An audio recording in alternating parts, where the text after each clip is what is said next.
Aceștia sunt concurenții de azi, Oița Balerina și Rața Verde.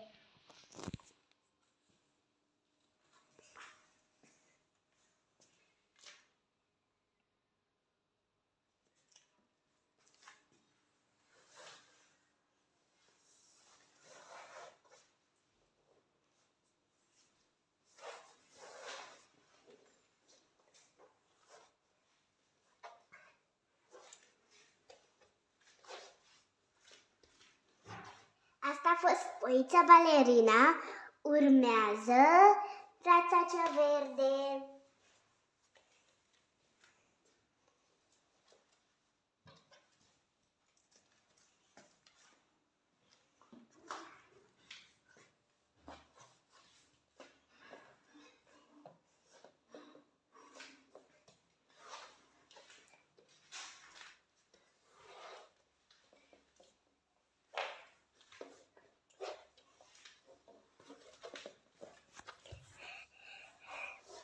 Am terminat traseul de astăzi.